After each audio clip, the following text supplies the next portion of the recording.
News orbit 24/7 চ্যানেলে আপনাদের স্বাগত জানাই। আমরা বেশ কয়েকদিন ধরেই আপনাদের কাছে নিয়ে আসছি প্রত্যেকটা পুঙ্খানুপুঙ্খ বিবরণ। পুরুলিয়ার যে রাঘবপুরের যে লেভেল ক্রসিং রয়েছে, সেই লেভেল ক্রসিং এর জায়গায় তৈরি হচ্ছে, আপনারা দেখতে পাচ্ছেন, একটি রোড আন্ডারব্রিজ। এবং সেই রোড আন্ডারব্রিজের পুঙ্খানুপুঙ্খ যে তথ্য কিভাবে হচ্ছে, কতদিন সময় লাগছে, তা দীর্ঘদিন ধরেই আপনাদের সামনে উপস্থাপিত করে আসছে নিউজ অরবিট 24/7 চ্যানেল। এই মুহূর্তে আপনারা দেখতে পাচ্ছেন যে যে স্ল্যাবগুলি লাগানোর কথা রয়েছে সেগুলি সম্পূর্ণভাবে লাগানো হয়ে গেছে এবং রেল লাইন সেটিকে অলরেডি তার মাটি খুঁড়ে, সমস্ত মাটি খুঁড়ে সেই রেল লাইন ওপরে অলরেডি সেটিং এর কাজ চলছে। আর নিচে যে প্রিকাস্টেড বক্সগুলি করা হয়েছিল, প্রিকাস্টেড বক্স, সেই প্রিকাস্টেড সমস্ত বক্সকে সেখানে স্থাপন করা হয়েছে। মোট 13টি প্রিকাস্টেড বক্স, সেগুলিকে আপনারা দেখতে পাচ্ছেন। বিরাট বিরাট ক্রেন, বিশাল যে উঁচু ক্রেনগুলি রয়েছে, সেই উঁচু ক্রেনের সাহায্যে সেই বক্সগুলিকে তুলে এনে সেগুলিকে একটির পর একটি এখানে স্থাপন করা হয় এবং তারপর এখন তার ওপরে রেল লাইনটি পাতার কাজ চলছে। আমরা একটু সামনের দিকে যাব যে আপনাদেরকে দেখানোর জন্য যে ঠিক কতটা কাজ হয়েছে। আমরা এখনো দেখতে পাচ্ছি যে আপনারা দেখতে পাচ্ছেন এক্সকেভেটর মেশিন, সেটি কিন্তু এখানে কাজ করছে এবং বড় যে ক্রেন সেটিও কিন্তু এখানে কাজ করছে। আর যতটা প্রয়োজন ছিল মাটি কাটার, সেই মাটি কেটে তাতে বক্স বসিয়ে দেওয়া হয়েছে। সকাল থেকেই আজকে বলতে গেলে একেবারে রেলের তরফ থেকে, এটি দক্ষিণ পূর্ব রেলের আদ্রা ডিভিশনের পুরুলিয়া কোটশিলা শাখার মধ্যে এই কাজটি হচ্ছে, যে রেলের ভাষায় PK5 লেভেল ক্রসিং। সেটি এই যে রোড আন্ডার ব্রিজ হয়ে গেল, এই রোড আন্ডার ব্রিজ হয়ে যাবার পর PK5 লেভেল ক্রসিংটির অস্তিত্ব আর থাকবে না। যেটা জানা যাচ্ছে, এখানকার আধিকারিকরা যেটা বলছেন যে 2 মাসের মধ্যেই এখানে কাজ সম্পূর্ণ করে দেওয়া হবে এবং সেই 2 মাস পরে এই যে রাস্তাটি দেখতে পাচ্ছেন, এই রাস্তা দিয়ে মানুষ এই ভেতর দিয়ে, অর্থাৎ যে রোড আন্ডারব্রিজ হয়েছে সেই রোড আন্ডারব্রিজের ভেতর দিয়ে ওই দিক দিয়ে আবার বেরিয়ে যাবে। কিন্তু এখানে আরেকটি সমস্যাও দেখা দিয়েছে। আমরা একটু এগিয়ে আসবো, দেখবো যে দেখতে পাচ্ছেন এই যে রাস্তাটি, এই রাস্তাটি চলে যাচ্ছে টুয়ার্ডস শান্তিপল্লী, রঘুবরপল্লী, এই সব দিকে। এবং এই রাস্তার ওই দিকে অন্তত 10,000-এরও বেশি মানুষের বসবাস রয়েছে। তারা একটা দাবি করছেন যে তাদেরও একটা এন্ট্রান্স দিতে হবে এই রোড আন্ডারব্রিজের দিকে।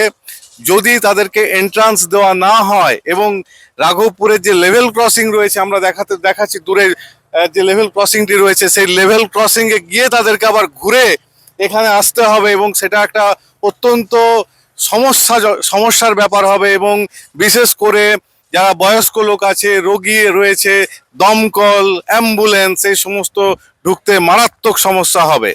আমরা এ প্রসঙ্গে রেলের যারা আধিকারিক রয়েছে তাদের সঙ্গেও কথা বলেছি। ওনারা বলছেন যে ইতিমধ্যেই এখানকার যারা বাসিন্দা তারা একটি লিখিত আবেদন জানিয়েছেন এবং সেই আবেদনটি তারা খতিয়ে দেখছেন।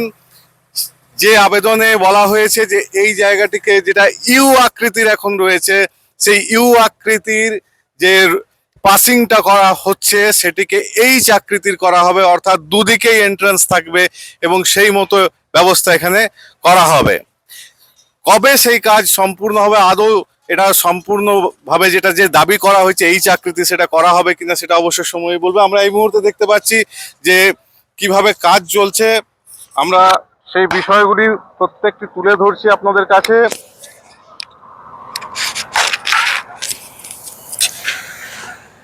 নিউজ অরবিট 24/7 চ্যানেল আপনাদের কাছে তুলে ধরছে প্রত্যেকটি মুহূর্ত। আপনারা দেখতে পাচ্ছেন যে এক্সকেভেটর মেশিন, সেগুলির কাজ সম্পূর্ণ হয়ে গেছে। বেশ বড় আকারের একটি রোড আন্ডার ব্রিজ এখানে করা হয়েছে। আপনারা সেই রোড আন্ডার ব্রিজটি এই মুহূর্তে দেখতে পাচ্ছেন এবং এই যে ক্রেন, অতিকায় যে ক্রেন, সেই ক্রেনটি আপনারা দেখতে পাচ্ছেন। সেই ক্রেনের থেকে দুটি কেবল এই মুহূর্তে নামানো হচ্ছে। সেই কেবলের মাধ্যমে আমরা দেখেছি কিছুক্ষণ আগে বড় বড় স্ল্যাবগুলি যেগুলো রয়েছিল, সেই স্ল্যাবগুলিকে এখানে তোলা হয়েছে, সেগুলিকে এখানে সেট করা হয়েছে। এখন আবার এই কেবলগুলি যেটা রয়েছে ক্রেনের থেকে, সেগুলিকে ডিসম্যান্টেল করা হচ্ছে ডিসম্যান্টেল করে আজকেই কাজ সম্পূর্ণ করা হয়েছে। এবারে এই যে ক্রেন রয়েছে, অতিকায় ক্রেন, হেভি ডিউটি ক্রেন, সেই হেভি ডিউটি ক্রেন সেটিকে কিন্তু ফেরত নিয়ে চলে যাওয়া হবে। এই মুহূর্তে আমরা দেখতে পাচ্ছি লাইনটিকে, যেটা কেটে দেওয়া হয়েছিল, খুলে দেওয়া হয়েছিল যে লাইনটিকে, সেই লাইনটিকে জুড়ে দেওয়া হয়েছে এবং টাওয়ার ওয়াগন ভ্যান এই মুহূর্তে আসছে। টাওয়ার ওয়াগন ভ্যানের মাধ্যমে টেস্ট করে দেখা হবে যে লাইন ট্রেন চলাচলের যোগ্য রয়েছে কিনা, ট্রেন চলাচল করতে পারবে কিনা। আপনারা দেখতে পাচ্ছেন সেই টাওয়ার ওয়াগন ভ্যান এই মুহূর্তে ঠিক সেই জায়গাটিতে এসে পৌঁছেছে যেখান দিয়ে যে জায়গাটি কেটে দেওয়া হয়েছিল এবং তার নিচে আমরা প্রিকাস্টেড যে বক্সগুলি রয়েছে, এক্স্যাক্টলি এই মুহূর্তে আপনারা দেখতে পাচ্ছেন সেই দৃশ্য, যে যেখানে কেটে দেওয়া হয়েছিল তার উপর দিয়ে টাওয়ার ওয়াগন ভ্যানটি পার হয়ে যাচ্ছে। অর্থাৎ রেল লাইন এখানে সঠিকভাবে স্থাপন করা হয়েছে।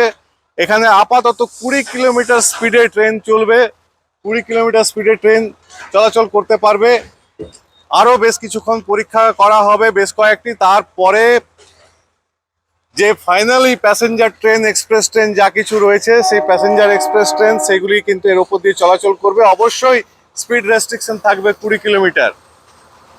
আমরা দেখতে পাচ্ছি কিভাবে এখানকার দক্ষ শ্রমিক যারা রয়েছেন, সেই দক্ষ শ্রমিকরা তারা কিভাবে কাজ করছেন এবং এই মুহূর্তে আমরা দেখতে পাচ্ছি যে একেবারে এক্সকাভেটর মেশিনের একজন শ্রমিক তিনি কাজ করছেন। আপনারা সমস্ত ছবি তুলে নিয়ে আসা হচ্ছে নিউজ অরবিট 24/7 চ্যানেল আপনাদের কাছে তুলে ধরছে যাবতীয় তথ্য। এবং এই মুহূর্তে আমরা সেই জায়গাটিতে রয়েছি যেখানে আজ কেন বলতে পারা যায়, আজকে 13ই জুন সকাল থেকে এখানে কাজ হয়েছে এবং আমরা এখন দেখতে পাচ্ছি একেবারে সামনে থেকে সেই জায়গাটি, যেটা রোড আন্ডার ব্রিজ হয়েছে, সেই রোড আন্ডার ব্রিজের অংশটি আপনারা দেখতে পাচ্ছেন খুব বড় আকারের। অর্থাৎ এখানে বড় যে যানবাহন, এমনকি দমকল বা এই ধরনের সমস্ত যেগুলো বড় বড় গাড়ি রয়েছে, সেই সমস্ত গাড়িও কিন্তু খুব সহজে এটা দিয়ে পার হয়ে যাবে, কোনো সমস্যা হবে না, সেইভাবেই করা হয়েছে। এবং আজকেই মাত্র 7 ঘন্টা ব্রেক নিয়ে 7 ঘন্টা ট্রেন বন্ধ ছিল এবং সেই 7 ঘন্টার মধ্যেই এটিকে সুষ্ঠুভাবে রেলের যারা আধিকারিকরা রয়েছেন, ইঞ্জিনিয়াররা রয়েছেন, তারা কিন্তু এটিকে 7 ঘন্টার মধ্যে বসিয়ে দিয়েছেন। এটা বলতে পারা যায় আজকে এটা একটা যুগান্তকারী পদ্ধতি রেলের তরফে যেটা করা হয়েছে। আমরা দেখতে পাচ্ছি যে কাজ চলছে এবং প্রচুর মেশিন, বিভিন্ন রকমের মেশিন, সেগুলি কিন্তু সমানে কাজ করে চলেছে, এখনো কাজ চলছে। তবে কিছুক্ষণের মধ্যেই এখানে ট্রেন চালু হয়ে যাবে। ইতিমধ্যে আমরা দেখতে পাচ্ছি যে ওভারহেড ট্র্যাকশন তার খুলে দেওয়া হয়েছিল, সেই ওভারহেড ট্র্যাকশন সেটিকেও কিন্তু অলরেডি ইনস্টল করে দেওয়া হয়েছে, রেল লাইন বসিয়ে দেওয়া হয়েছে এবং মাত্র 7 ঘন্টার মধ্যে আমরা দেখতে পাচ্ছি কিভাবে রোড আন্ডার ব্রিজ সেটিকে সম্পূর্ণ করে দেওয়া হলো। এটি অবশ্যই একটি খুব বড় ম্যামথ টাস্ক এবং সেটি সুষ্ঠুভাবে করে দেওয়া হয়েছে। এখন প্রশ্ন একটাই যে আগামী দিনে এখান থেকে এখানে আরও বেশ কয়েকটি কাজ করতে হবে, যার মধ্যে রয়েছে রাস্তাটিকে তৈরি করা। সেই রাস্তাটিকে সম্পূর্ণভাবে করার কাজটা রয়েছে। এটা এই মুহূর্তে এটা দিয়ে চলে যাবে রাঘবপুর লেভেল ক্রসিং এর দিকে এবং এই দিকটাতে রয়েছে শান্তিপল্লীর দিকে। যতক্ষণে এই রাস্তাটি সম্পূর্ণ হয় ততক্ষণ পর্যন্ত এই কাজটি কিন্তু সম্পূর্ণ বলা যাবে না এবং এটি করতে আরো 2 মাস সময় লাগবে। আপনারা দেখতে থাকুন নিউজ অরবিট 24/7 চ্যানেল। এই চ্যানেলকে আরো বেশি করে সাবস্ক্রাইব করুন, শেয়ার করুন আর দেখতে থাকুন নিউজ অরবিট 24/7 है। उसके लिeu में हम लोग यहाँ अंडरपास का लॉन्चिंग कर रहे हैं, जिसमें 5 मीटर बाई 5 मीटर का इंटरनल बक्सा है। तो रेलवे का टारगेट है कि इस फाटक को जो है अंडरपास में डाइवर्ट करके इसको क्लोज करना है। तो अभी आज लॉन्चिंग कंप्लीट होने के बाद तकरीबन 5 महीने में ये रोड जो है चालू कर दिया जाएगा पब्लिक के यूज़ के लिए। कितना समय लगेगा लॉन्चिंग का? इस बक्से के लॉन्चिंग के लिए आज 8 घंटे का ब्लॉक लिया गया है, जिसमें टोटल 13 बक्से हैं। तो ये आज 8 घंटे के ब्लॉक में जो है कार्य पूरा कर लिया जाएगा। अभी जो हम लोगों को पता है के लिए कि वो जो लेवल क्रॉसिंग है उसमें लोगों का बड़ी परेशानी होती थी। बिल्कुल, लेवल क्रॉसिंग जो है पब्लिक के लिए, रेलवे के लिए, दोनों के लिए सेफ्टी हैजार्ड है। तो रेलवे जो है मिशन मोड में जितने भी अंडरपासेज हैं, जहाँ अंडरपास के थ्रू फिजिबिलिटी आ रही है, वहाँ पे हम लोग इसको क्लोज करने का काम कर रहे हैं। तो PK5 का काम उसी के अंतर्गत जो है लिया गया है। पिछले साल प्रधानमंत्री जी ने इसका फाउंडेशन ले किया था, और इस साल हम इसको जो है लॉन्चिंग करके इसको इस कार्य को पूर्ण करके इसको पब्लिक यूज के लिए ओपन कर देंगे। कितना दिन पूरा काम करने में समय लगेगा? अभी तकरीबन 5 महीने का समय और लगेगा, जिसमें जो है दोनों तरफ में अप्रोच रोड का काम होगा, पंप सम का काम होगा, ड्रेनेज का काम होगा। अरे यहाँ का जो पब्लिक है उन लोगों का डिमांड है कि ये एज टाइप का होना चाहिए, क्योंकि उस तरफ जो है वो आ नहीं पाएगा अगर यू टाइप का होगा। तो इसके बारे में कुछ सोचे है क्या? बिल्कुल, एक मेमोरेंडम हम लोगों को मिला है, हम उस पर विचार करेंगे। क्या आपका सुना? राजेश कुमावत, आप कौन सा ग्रुप में है? Diesel engineer north Dadra.